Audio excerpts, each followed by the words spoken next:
can't believe what's happening with our Washington Commanders. We've just received 3 pieces of news that will completely change how we see this franchise. First, we've got a 5-time Pro Bowl veteran who's absolutely in love with the culture Dan Quinn has created here in the DMV. Second, the situation with Terry McLaurin is getting serious, and I'll explain exactly why the organization must resolve this before training camp. And third, get ready, because what I'm about to say about Jayden Daniels will leave you speechless. Did you think we had already reached the ceiling? You're completely crazy!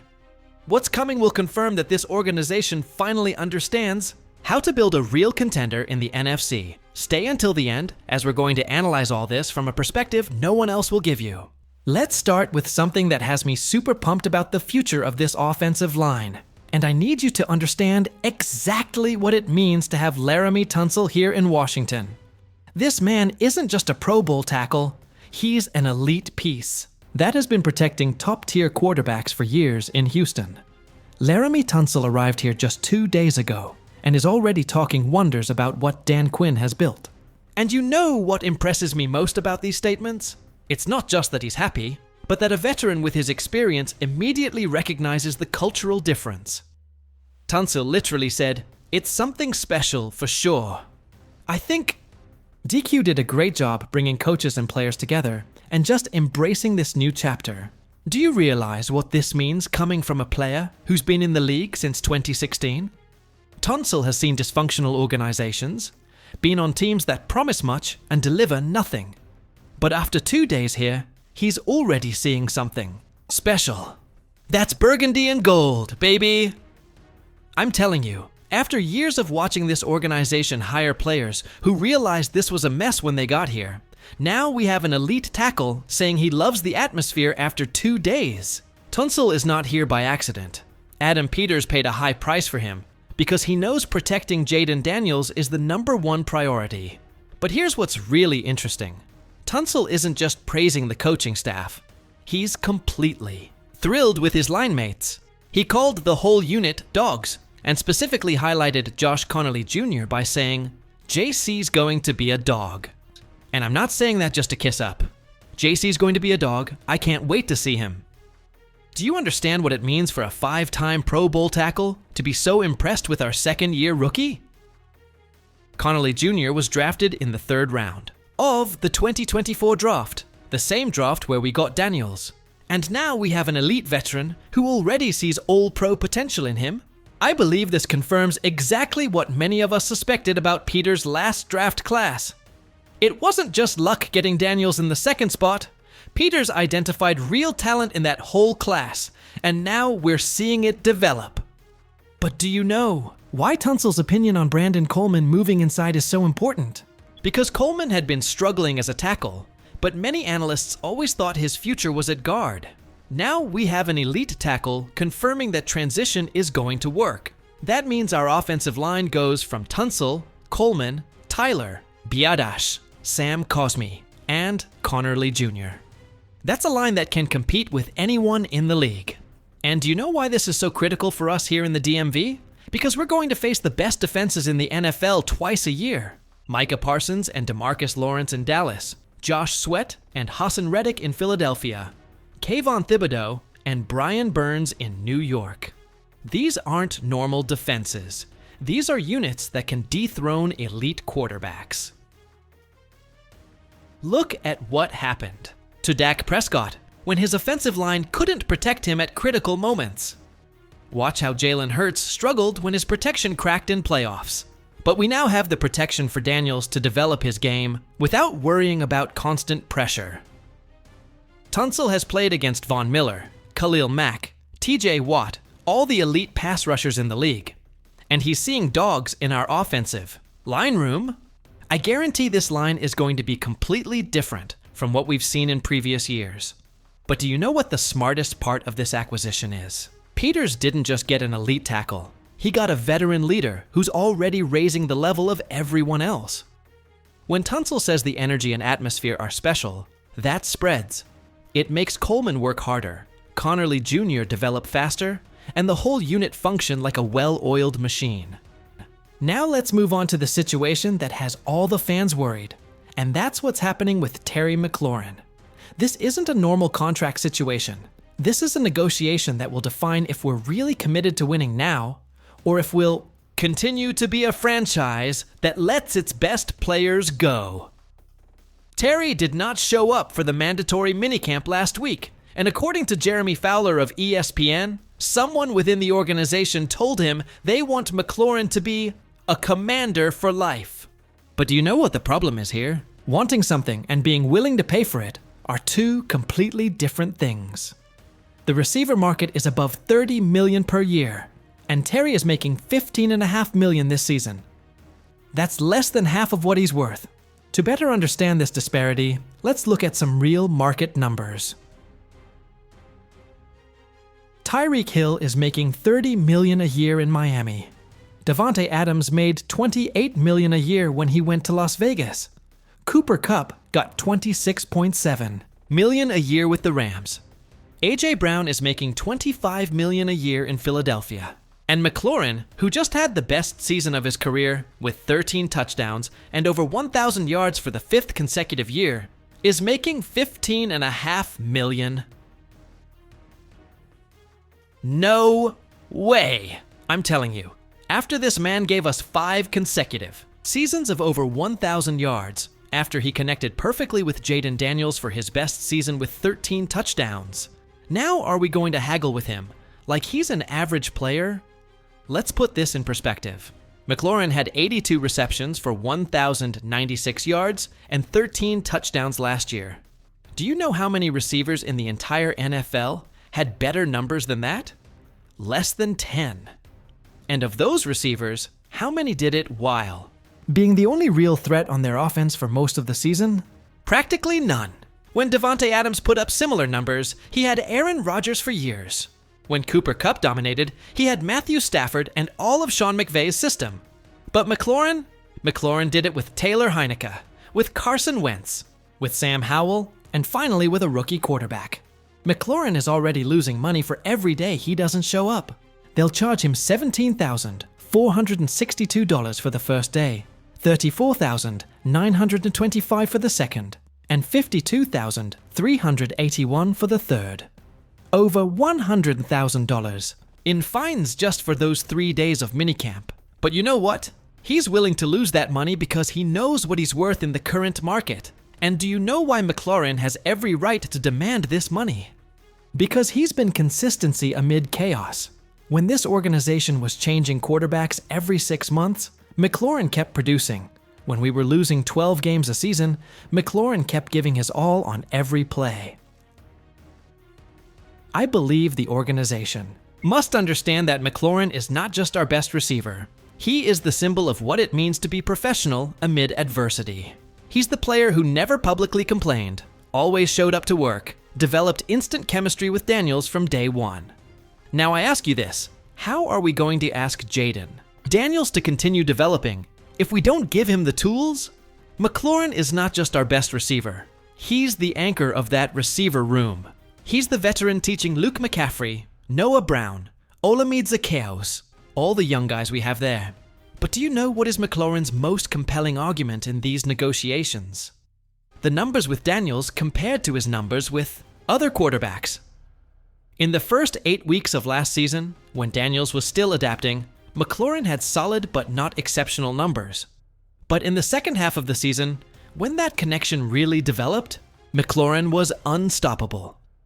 From week 9 through playoffs, McLaurin averaged more than 75 yards per game and was finding the end zone regularly. That chemistry with Daniels is exactly what we need to protect. They can't afford to break that connection for a few $1 million when they have a real competitive window.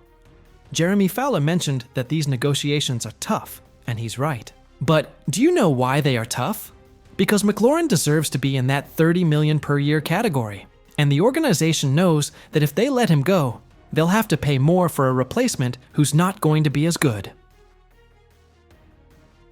I guarantee that Adam Peters will resolve this before training camp because he knows he can't afford to lose McLaurin, especially when we just reached the NFC Championship game. This isn't the time to be stingy with your best receiver.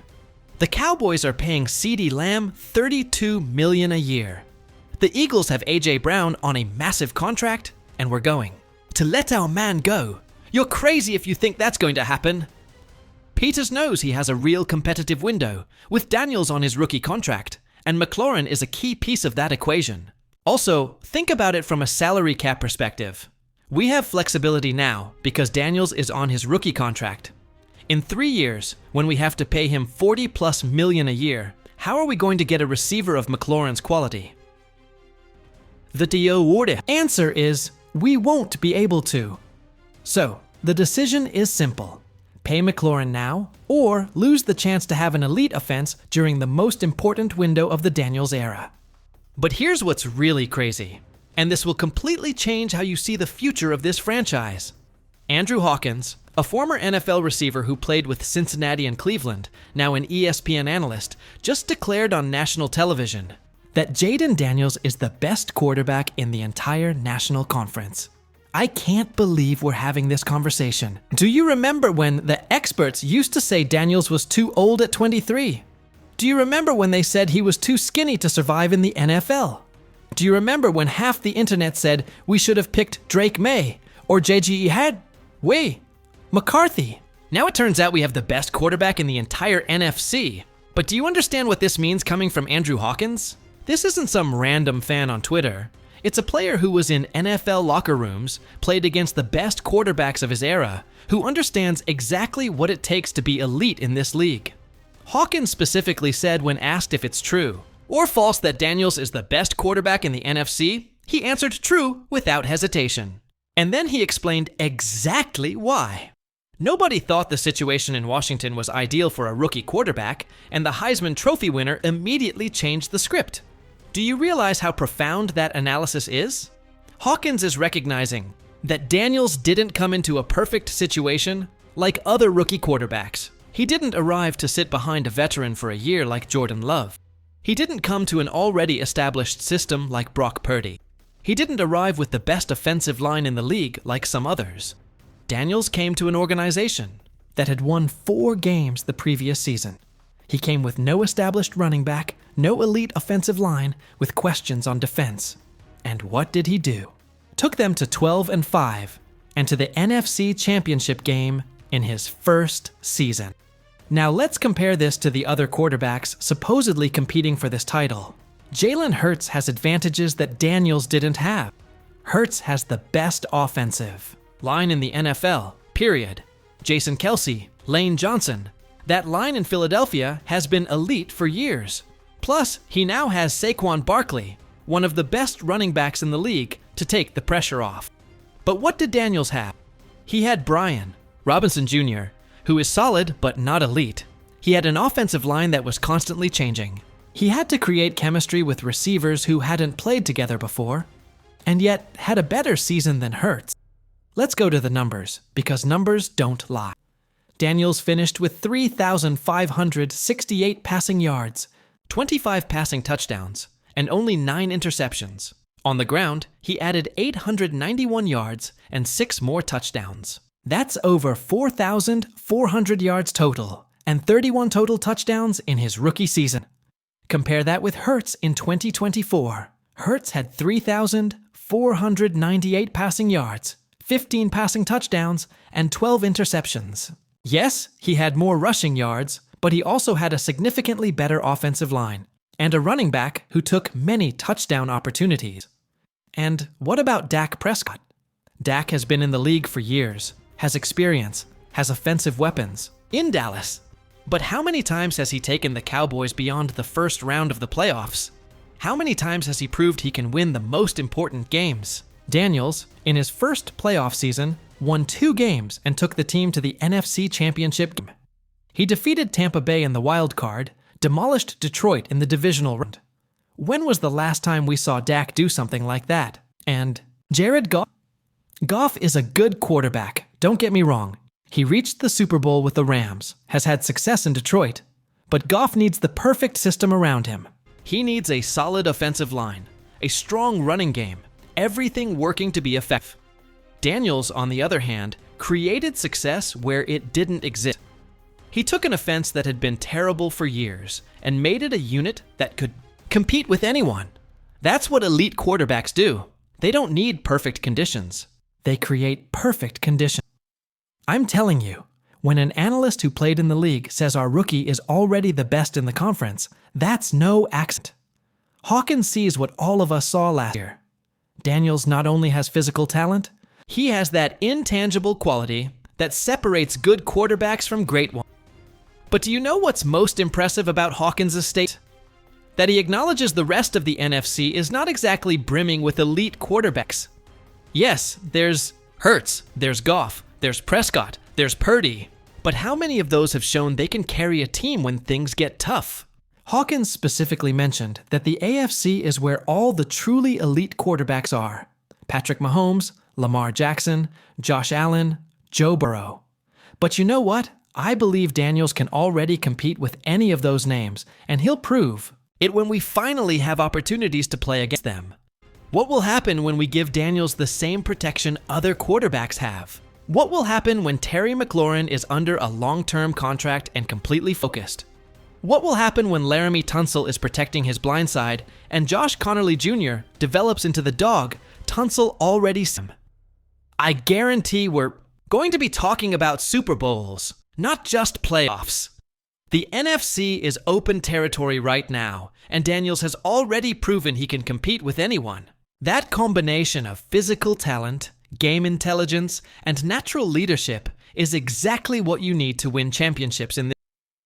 Do you realize how special it is to have the best quarterback in the conference on his rookie contract? That gives us 4 years of salary flexibility to build around him.